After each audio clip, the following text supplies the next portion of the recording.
button.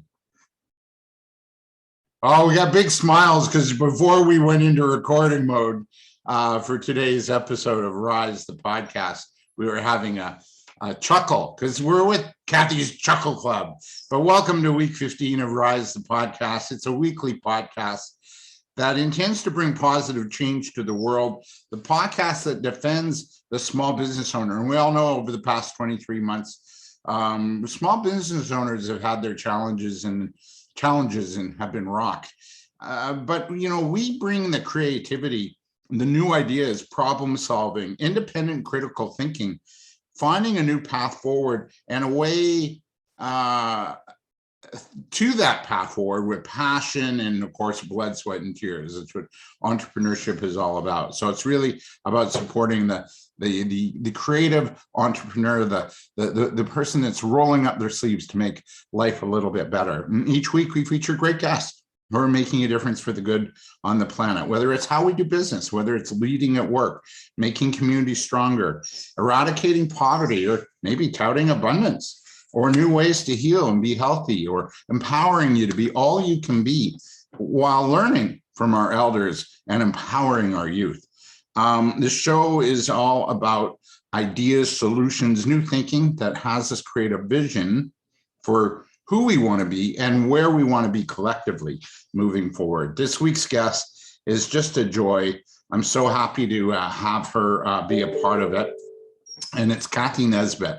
Cathy Nesbitt is an award-winning entrepreneur based in just north of Toronto. And she's also a composter into environmental programming and living that really is easy to do and makes a huge difference on how we deal with our garbage and our trash and composting with worms and how worms really benefit us. Not only that, Cathy is also runs Cathy's Chuckle Club, which is all about teaching you how to do laughter yoga to help minimize your stress. Laughter, of course, you know, they say is the best medicine. And in this day and age with so much going on stress-wise, we need a little more, no, correct that. We need a lot more laughter. So Cathy, welcome. How you doing? Wonderful. Thank you, David. I love it. I love that introduction. And thank you. I love being the 15th episode on RiSE. I know, the 15th. I know. Yippee! Yippee! Yippee! Okay, there we go. I feel less stress already. Yippee! So get this. I was doing a little research for today, and stress costs, this is in the US, so Canada is probably a tenth of it. It costs US employers $500 billion in lost productivity annually. Wow. And like absenteeism, workplace violence, and low morale. So, you know, in the work you do, you know, laughter yoga, but also I think there's other components to it. How can companies start to embrace, you know, what you teach, not only the activities of what you teach, but the lessons in what you teach through laughter yoga? How can companies start to embrace that? And why should they teach that to their employees as a way to really, you know, bring that $500 billion figure down and also decrease workplace violence, absenteeism, low morale, and turnover? So how can companies start to embrace the teaching, and why should they? Why is the $5 billion mark? That's why companies want to save money because they're in business to make money. So if they can save, that's a great way. It boosts morale, reduces absenteeism, increases creativity. So why do it? Why not? Why wait? Get on it. And what do? They just need to hire me and I'll come in and and I'll teach them. So really my goal is, you know, because when we're connected, when we're laughing, we're not thinking about anything other than right now. We're totally present. When we laugh together, like in a social laughter club, it creates social bonding. It actually brings us closer together. When we laugh together, we've shared some wonderful It's a wonderful experience because we feel good together when we're laughing. We're like, ha ha ha, oh, I like you all of a sudden. You know, like we love when people laugh at our jokes, even if they're lame jokes, you know, it just brings us together. And I believe as people, we're primed for laughter. And you've taught some very unique and interesting groups. Seniors comes to mind. You do a lot of work with seniors. What are the results that you see in them after they've taken a laughter yoga, training program with you? Yeah, thank you. It's beautiful. Before this cuckoo time, I was going into long-term care, and it's not laughter yoga is not about jokes or comedy. It's laughter exercises. It's a cardiovascular workout. We just need to decide to do it. And that's where the awkward part comes in, because we're not taught how to laugh for nothing, for no reason. We need like a joke, or we need someone to trip and fall or something, you know. Oh, no, that's funny. No. Until we realize that they're hurt, right? Yeah. Yeah. It's just that automatic reflex. And I think that laughter is a wonderful release that's why I think sometimes people laugh at inappropriate times, is because they're under stress. And it's just like, I'll use the funeral. They're at a funeral, it's uncomfortable, they feel sad and whatever, but then something triggers and they feel something really funny, and then if they break out laughing, it's really hard to contain that laughter, and then somebody else is going to start like chuckling. But what have I seen at long-term care? It's a beautiful thing.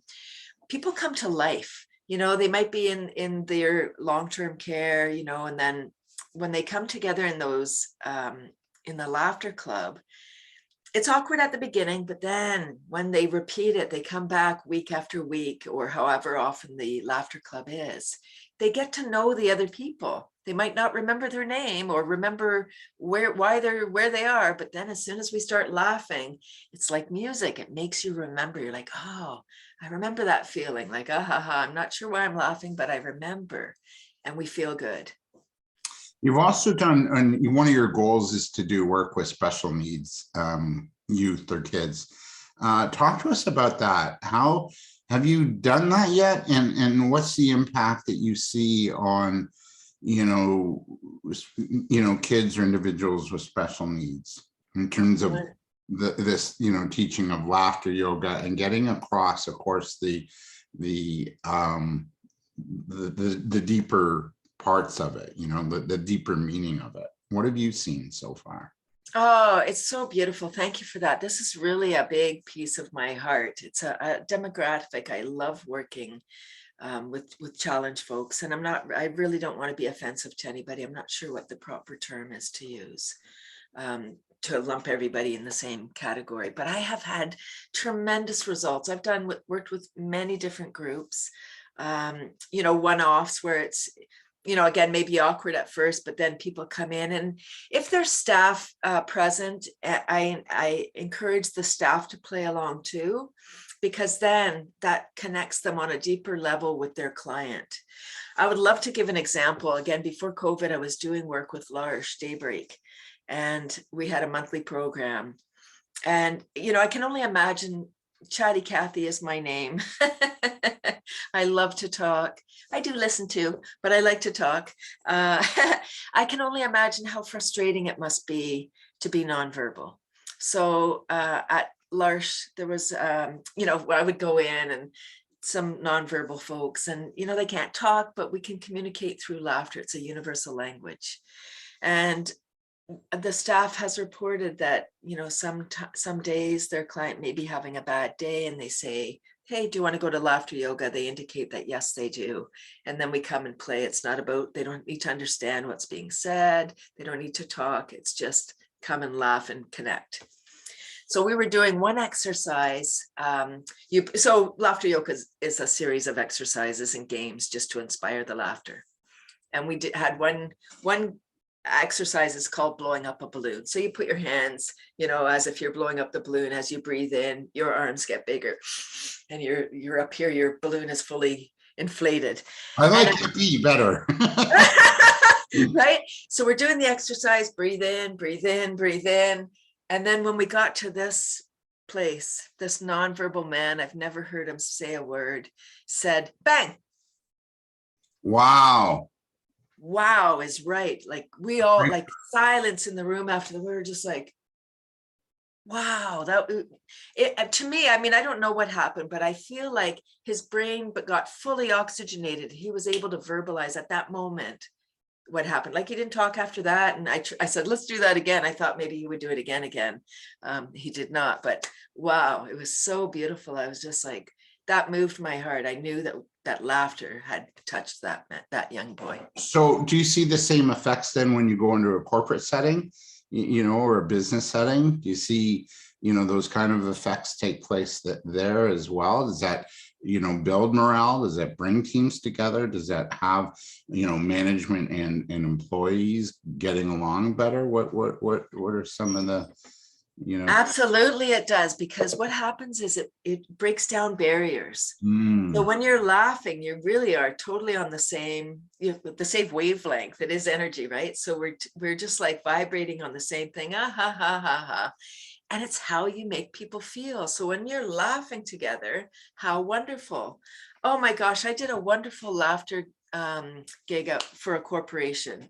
What amazing company. It was an employee's 10th anniversary. So for the party, they had me come in to do laughter yoga for this one employee. And I felt I'm an empath. I can feel energy and how the environment is. I walked into that company and I knew it was a good place to work. I just knew the staff seemed happy and they were, you know, getting along quite well. I just think when a company takes this on as a way for people to engage, to increase their mental health, right, to be less anxious, less depressed, and just live more joy-filled lives. I'd like to talk about the difference between joy and happiness. Mm-hmm. Everyone says they're seeking happiness. It's not about that. It's really being joyful. So happiness to me is a condition. It's like based on like, oh, if I get that job, I'll be happy. Oh, if I get the guy or the girl, I'll be happy. When I pay my house off, I'll be happy. But then what? Then we're like, oh, we're like the child on Christmas that gets the big toy that they always wanted. And then they have more fun with the box, right? They're like, oh, yeah, I wanted it, but this box, look at this box, all the things I can do. Kind of same idea. So I lost my way. Just the distinction between joy and happiness. So, yes. and maybe happiness isn't the sort of end game. It's more about being in joy. And what I'm also hearing you say is sort of accept what is. Accept what is, right? Be happy, or not happy, but just like what you are right now brings you joy. And then more when you're, again, the gratitude, all of the, like, so many pieces, but when we're joyful, that's what makes us happy. And it's the moments that we put together. So for me, I'm a laughing person. I've just decided that laughter now is a part of who I am. I laugh after statements, when I'm talking and stuff, I'll laugh. So, moving forward, we're moving into new direction. Some say it's 5D, which is fifth dimensional reality. The third dimensional reality, as we can see, if you just watch the news, is a bit stressful and a bit, it's a bit of a downer. Whereas 5D is, I think, more about collaboration, more about love, more about joy. So what would you say to an organization or even an entrepreneur starting out on their own for the first time, and they want to have a sort of a company culture moving forward? What do you say to them about how they can build the company culture or workplaces with more joy? Beautiful. Oh, great question. I would say that they want to look at incorporating more play, whatever that is, be it laughter yoga or improv games or something where they're getting people to connect and be creative and get out of their little cubicle for a little bit. If we look at Google and these new companies, they've got young workforce, and they've got like gyms. They have all these play things so that people can keep their creativity up. That's what corporations need to do. If they want to retain the good talent, the good young talent, they need to make it pleasurable to be at work, because I believe that the younger set is not looking to sit at a job 9 to 5, take home a paycheck. And I think that people want to make a contribution to to the planet. I really think that people want to work for sustainable companies that are doing good work, not just for money, but to be to make the world a better place. Yeah, I think we want more meaning moving forward. We do want to make the world a better place. We want to have fun and balance. It's not about work, work, work. You know, when we were kind of growing up, we're dating ourselves here, Cathy. Don't tell your husband that we're dating ourselves. Ooh. But you know, when we were growing up, it was like a much different culture. It was like, you know, you worked hard. You had to endure the grind. You know, work overtime, show the boss you wanted to get somewhere, and you know, I was going to retire with the gold watch, and then you know, but it's shifting. I mean, how we're looking at work and joy and meaning, and even coming into work and having opportunities to connect with our fellow colleagues through things like laughter yoga or that sort of teaching is really valuable. And so there's a change in the landscape. And what are you noticing in the work you're doing in and around what it is you're doing? Like, what are you noticing in companies? What are you noticing in organizations? Are you seeing this shift towards bringing more joy, more collaboration, more teamwork? And you already alluded to it with that company that you went into to do the anniversary or you know, work with. You know, what did you see in them that you went, wow, this is a company that now I know why they're successful? So what do you see in companies that are starting to adopt this kind of line of thinking? Yeah, I'm seeing like they're doing better as companies. You know, their employee retention. I mean, I don't know if you've talked about it on your show before, but it costs a lot to train an employee. It costs a lot of money. It takes a lot of time. And then if once you've, I don't know, I think it's like 6 months or whatever it is, depending on the job. But if you've trained somebody, if you've invested in an employee, and then, you know, you don't create the environment where they want to stay, they're going to take that training and scoot and go to your competition with all your secrets, by the way. You know, but then you've got to train the next person. So spending whatever it costs and the time, and during all that training, you're losing productivity, like you're losing bottom line because you keep on training. So if you can retain, that's going to be way better for your bottom line. You're not paying health, like people are going to have less health challenges, so they'll be healthier, so less on your insurance plan. You know, it's a huge ripple effect when people look after their employees. But you know, you talked about us, how we, you know, it was like get a job, work hard, stay there, go watch. Who needs a watch when you retire, by the way? I never understood. But I think that the whole culture, well, you got to know when tee off time is. True. 4. Oh, that looked like batting, but never mind. You know, I think the whole culture is changing. We used to be dedicated. We used to be loyal employees, and employers used to be more loyal to their employees as well. And I think the whole culture is up in the air now. Like employers aren't loyal. You know, they'll let you go for a younger set for somebody that they can pay less. And this has been going on for years. So now we've got the gig culture. Right now we've got all these people just doing gigs, and there's no security now. So it really makes a lot of sense for corporations that want to retain their people to do a little bit extra work and take care of them, so that we can go back to some of the older ways where people respected each other. Right, they were loyal. Yeah, I think there's a real big shift in the air at this moment. Yeah, and do you like where we're headed? I do like where we're headed. I think that it's so hopeful right now, and the companies that will survive will be the ones that do take notice of these, you know, seemingly woo things like laughter. Yeah, but you know, yeah, but it's important because it's laughter. But you know what I alluded to, laughter is the best medicine. So it's also healing, you know, and it's healing ourselves and laughing off maybe the stress and you know, laughing at ourselves and laughing at others in a friendly, nice way, of course, right?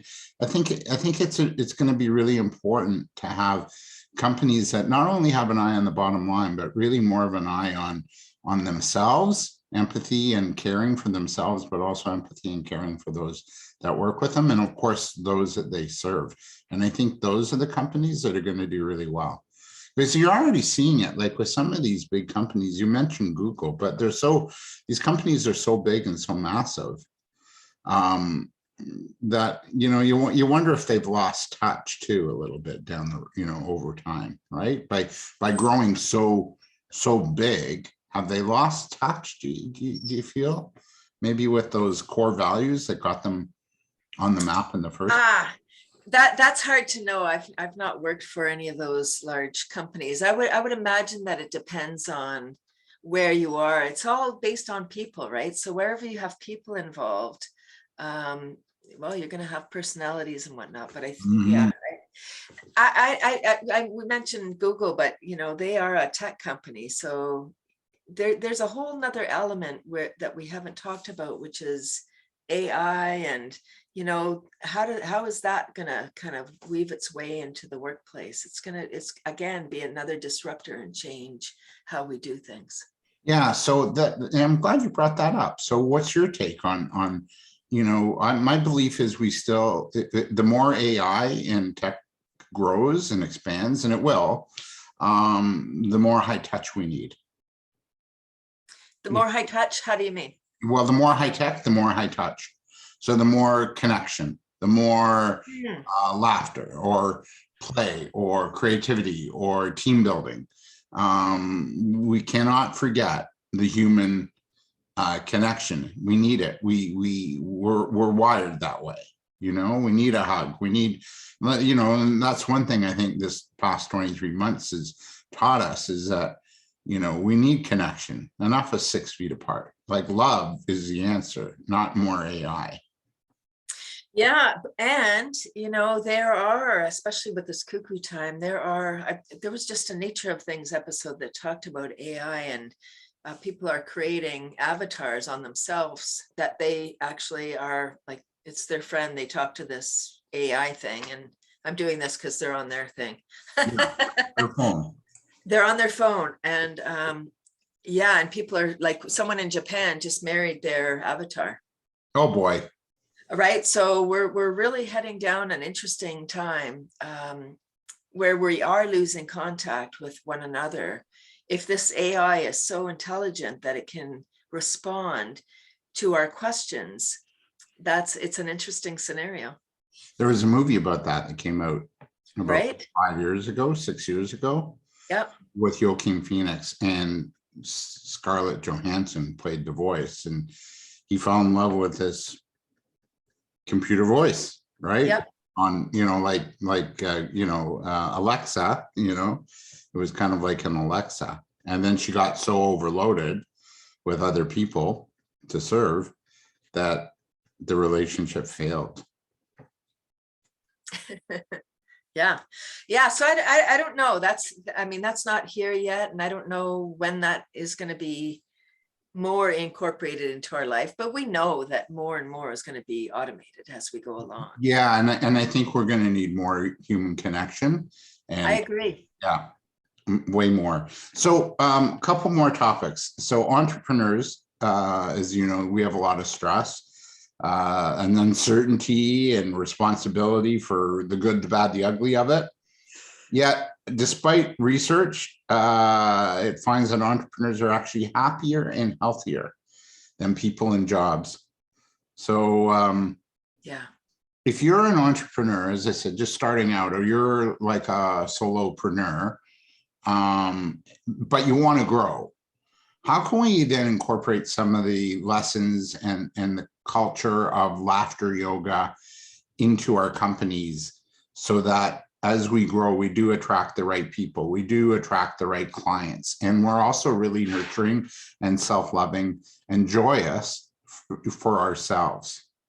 Because as an entrepreneur, you know, like when it's down, it's hard, and it's hard to laugh. So how can we start to embrace that as part of our culture, company culture, as we grow? It does start with us. It does start from the top and trickle down. So as the as the boss or whatever, if we're going to have employees, we need to be in a good spot, mentally, physically, whatever, so that we can be an example for our employees. If we come in grumbling every day, that's not a great way to set the tone. So if we can, attend laughter, have regular classes, maybe start the day, but like meditation is on the rise in corporations, tapping, emotional freedom technique, all of these things, seemingly woo-woo, but they're really not. They're these wonderful self-care techniques. And I think if we can employ those, we know about movement and gym memberships and all of that. This is kind of another level where we're dealing with the mental health, where we're dealing with connection and having open door policy and, being able to speak about what it is that's troubling us. And I think we need to stop hiding from all the things that we've done in the past, and just own up to whatever it is. If you made a mistake, apologize, forgive. All of those things are going to help you connect to your employees, to your clients, to the person in line at the grocery store. And I think we need to do more of that, just like, there's a lot of judgment. So I think if we can, it's probably way off topic, but I think it's kind of related. Just if we can stop judging the other people, because we have no idea where they came from. We have no idea why they're in a bad mood today. Yeah, so let go of that, and also, we don't know what's driving people or what's causing certain behavior. And I think if we're real with, even if we're more vulnerable too with our clients, sometimes that goes a long way, because then it's like, oh yeah, me too. Can I share a real quick story? So this is a long time ago that this happened. I was going through a really messy breakup, divorce, and I got a letter in the mail from the other half, and it wasn't a nice one. It was a legal letter, and I didn't have it that day, and I was in sales, and I had an appointment with a life insurance company to sell for my first meeting to get them as a client. I was in the promotional products business, and so I was selling like logoed items, like pens and things with logos on it, right? Hats, whatever. So I was late, and then not only was I late, I just didn't have it. I didn't feel like going, and I went, no, you got to go. And then even if you're late, just go and apologize and fess up, right? And this, you got to get, this is sort of in the late 90s, so it was a long time ago. And when you know it, they're on University Avenue, one of those insurance companies down there. And I'm driving up University, and I get every red light. So now I'm more late. And we got the nasty letter from the right. So I go in and I say, I know I'm late, but I'm here to meet so and so. She ended up meeting me, and I said, I'm really sorry. I'm just having a rough time right now with some personal issues. And and my astrologer friend said, I'm a Scorpio. She said, it's a rough time for Scorpios. And she said, yeah, me too. I'm a Scorpio too. And it's been a rough time as well. I ended up getting some business from them. Just being real and honest. And I said, look, I expect you fully not to want to work with me. But, I just have to tell you, I'm sorry for being late and not being respectful of your time. That's what people want, David. People want people to be honest and vulnerable. Like if you're late, say you're late. Don't, I think we do a lot of blaming. Like, oh, this happened and that happened and that happened, rather than, oh, I slept in. I'm late because I slept in or whatever, right? Like, what, instead of taking ownership, like, oh, I could have left earlier, so I didn't hit all the red lights. Right? Or blaming, oh, I got behind a school bus. Well, then you should have left before the school bus. And I think that as people, like some people are chronically late. They're late all the time. And so for those people, it's stressful. If you're late all the time, maybe, I guess some people really don't care. I shouldn't say a blanket.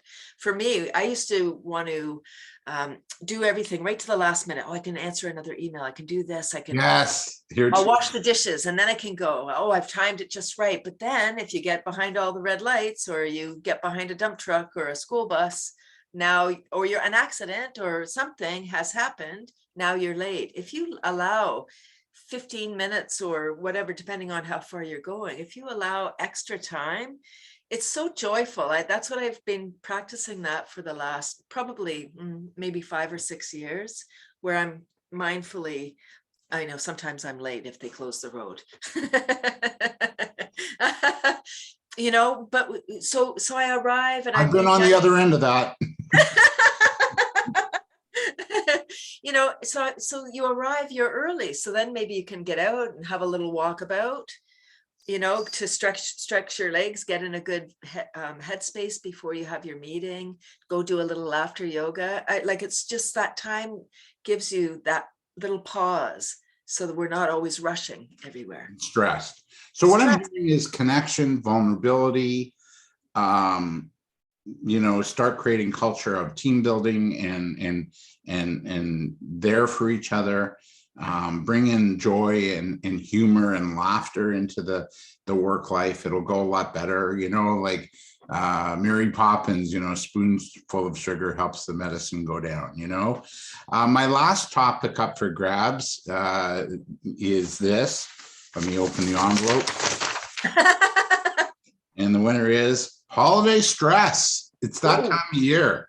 Love it. So, you know, we got stress with our families. What about, you know, here's an idea, like a board game of laughter yoga for families. Yeah. I just made you $1 million there on that one. Thank you. All right. I'll get on you that. know, like this is a stressful time for families. Last year, we really couldn't do Christmas, if you remember, here in Ontario. But, you know, sometimes with families, we have to say no. So we feel guilty. Then we have to establish boundaries, like what topics are not up for bids at the Christmas dinner table. Yeah. And then shame if maybe we've had a rough year financially, and some of us have had more challenging years. Shame in not being able to buy people gifts, things like that. You know, yeah. So just talk to that a little bit in terms of how, again, embracing the joy, finding the laughter, finding connection, being real and vulnerable can help us manage holiday stress. Here's a beautiful thing for families. It's called gibberish laughter. And if people are getting into, where the tension is getting too heavy and you're just like, you feel like you're going to explode on somebody, maybe just break into some gibberish laughter. And it goes like this. You can waggle your finger like you're having an argument. And then you don't say words, even if you speak a foreign language, those are still words.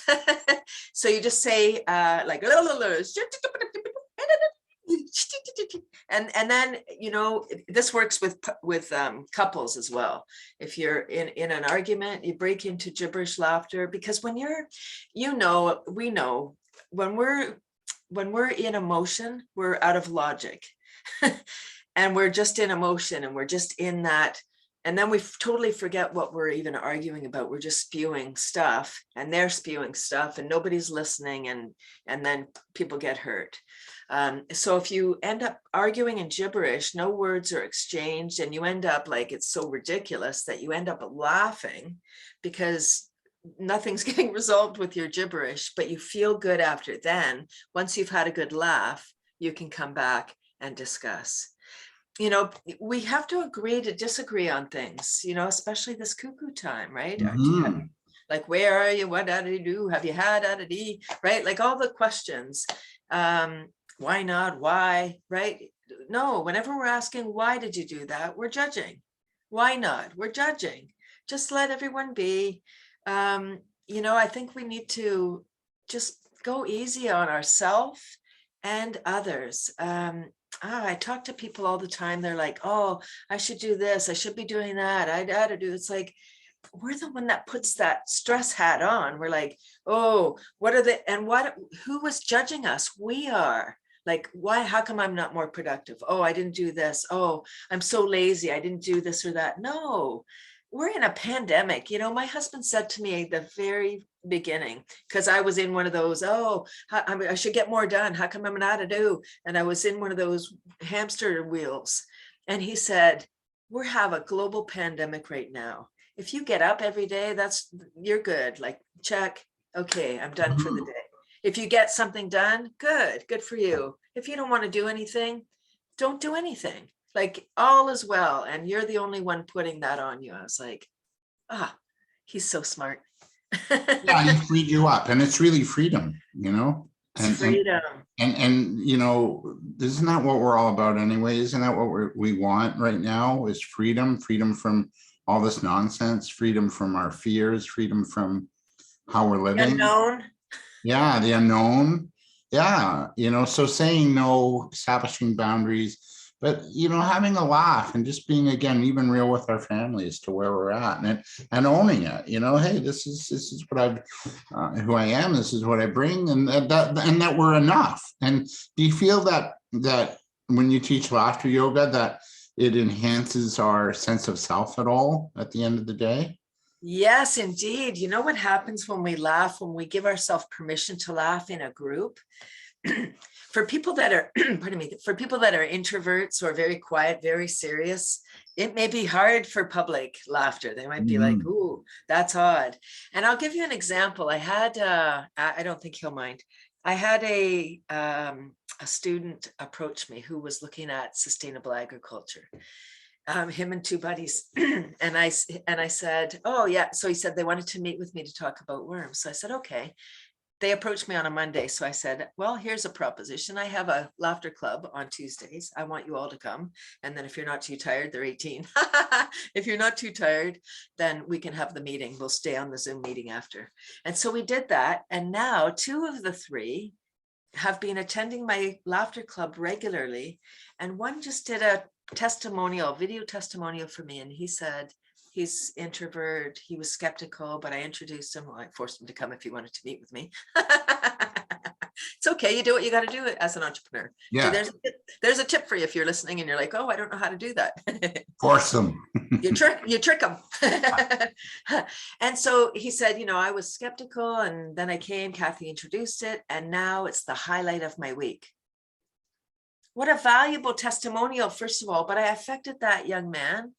And I'm affecting, like, when we laugh, it's not about getting everyone to laugh around us. It's like, I laugh, I'm laughing for me, I'm changing my vibration, which it in effect is changing your vibration, like it or not, right? Because we are vibrating. If it's too uncomfortable, then you're going to leave, right? We're not going to be able to be together because we're not vibrating at the same rate.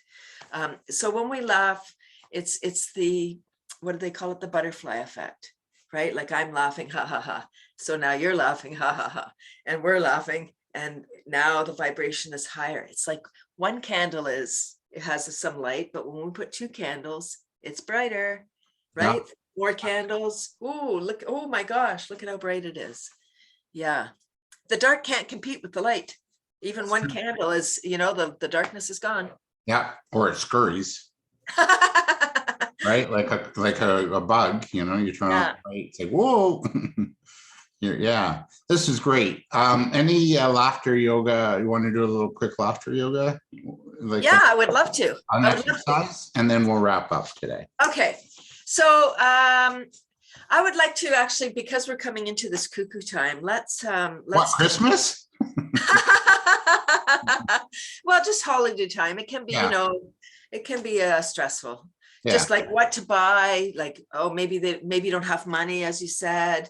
And so for people that don't have money, you know, do a service, like offer to cook the meal, or bring some soup, or do, you know, offer to clean up after the dinner or whatever, you know, like there's ways, or offer to, you know, write out whatever you want from me. That's what I'll do for you. That's your gift, like within reason.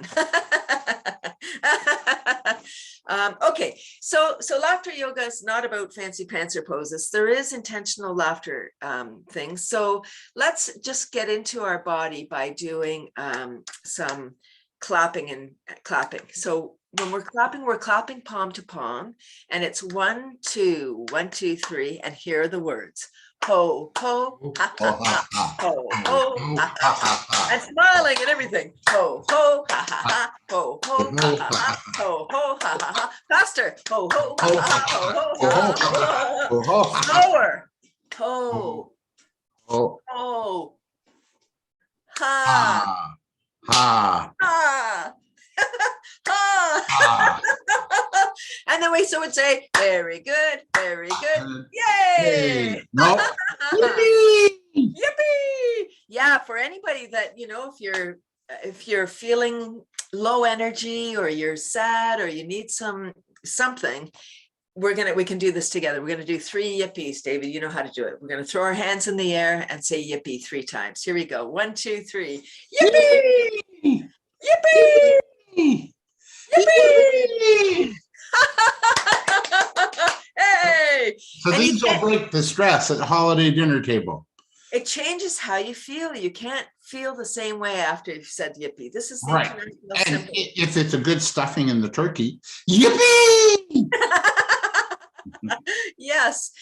Yeah, exactly.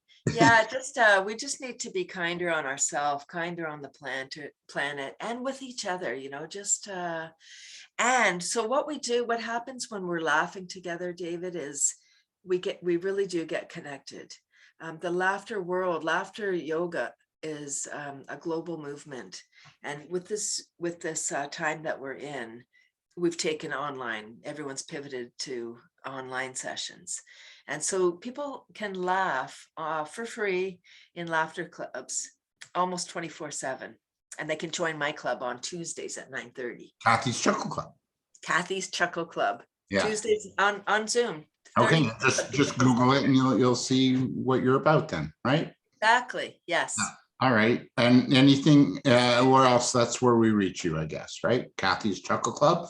And It's cathysclub.com. Yes. Oh, cathysclub.com. And you're also on Facebook, and you do a segment on the Peace, Passion, Prosperity Project group on Facebook, which, yeah, okay, I kind of oversee. I don't run it, I oversee it. Yeah, because I don't want to be perceived as a control freak, if you know what I mean.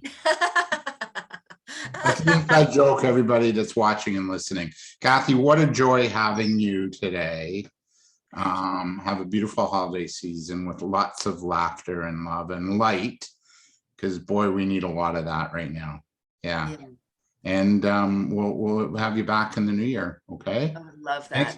Thanks for Rise up, everyone. Yeah, right. Rise up. That's exactly what I say when I close the show. Thank you for watching and listening, because it's on Mixcloud audio wise. It's on YouTube, our YouTube channel video wise.